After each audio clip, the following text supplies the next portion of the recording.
यार एक बात बताओ, तुम गवर्नमेंट एम्प्लॉय तो नहीं हो? नहीं हो ना, तो फिर ध्यान रखना एंटरटेनमेंट अलाउंस की डायरेक्शन आपको नहीं मिलेगी। जो हमने लास्ट क्लास में लास्ट शॉर्ट में स्टैंडर्ड डिडक्शन की बात की थी, वो गवर्नमेंट हो, नॉन गवर्नमेंट हो, पब्लिक हो, प्राइवेट हो, किसी भी कंपनी के एम्प्लॉय होंगे सबको मिलेगी। बट जो हमारा 16.2 है एंटरटेनमेंट अलाउंस की डायरेक्शन, पहली बात तो वो नॉर्मल स्कीम वालों को मिलेगी, डिफॉल्ट स्कीम वालों को नहीं मिलेगी। और कितनी मिलेगी? तो गवर्नमेंट कहती है नॉर्मल स्कीम ले रखी है, गवर्नमेंट एम्प्लॉय हो तभी आपको डिडक्शन मिलेगी, नॉन गवर्नमेंट को डिडक्शन नहीं मिलेगी। मतलब नॉन गवर्नमेंट वाले केस में जितना एंटरटेनमेंट अलाउंस मिलेगा वो सारा सैलरी में जोड़ देंगे, माइनस कुछ भी नहीं करेंगे।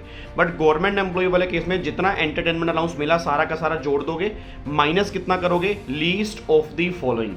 अब लीस्ट ऑफ द फॉलोइंग में क्या था? एक्चुअल एंटरटेनमेंट अलाउंस जो मिला पहला वो, सेकंड मैक्सिमम 5000 पर एनम, और तीसरा बेसिक सैलरी का 20%, विच एवर इज लेस जो होगा उतने की आपको डिडक्शन मिलेगी। मैक्सिमम 5000 तक की आपको डिडक्शन मिलेगी एंटरटेनमेंट अलाउंस वाले केस में, वो भी नॉर्मल स्कीम में, डिफॉल्ट स्कीम में नहीं मिलेगी। बात रही प्रोफेशनल टैक्स की, एम्प्लॉयमेंट टैक्स की, अगेन नॉर्मल स्कीम वाले केस में डिडक्शन मिलेगी, डिफॉल्ट स्कीम वाले केस में नहीं मिलेगी। डिडक्शन कितनी मिलेगी?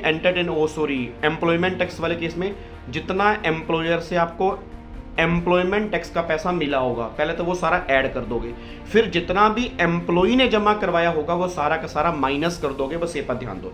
तो जो भी प्रोफेशनल टैक्स पे करोगे सारा माइनस होगा, जो एम्प्लॉयर से मिलेगा वो सारा ऐड होगा। इस तरह से आपको डिडक्शन मिलेगी आपकी सैलरी के एम्प्लॉयमेंट टैक्स की। ठीक है। अब सारे बच्चे मुझे कमेंट करके बताओ कि हमारे अलाउंसेस कौन कौन से होते हैं, और 6 अलाउंस मैंने क्लास में कहे थे, 7 अलाउंस मैंने क्लास में कहे थे, वो सारे कमेंट करके बताना, उनके नाम बताना। नेक्स्ट क्लास में अलाउंसेस को डिस्कस करेंगे। जय हिंद।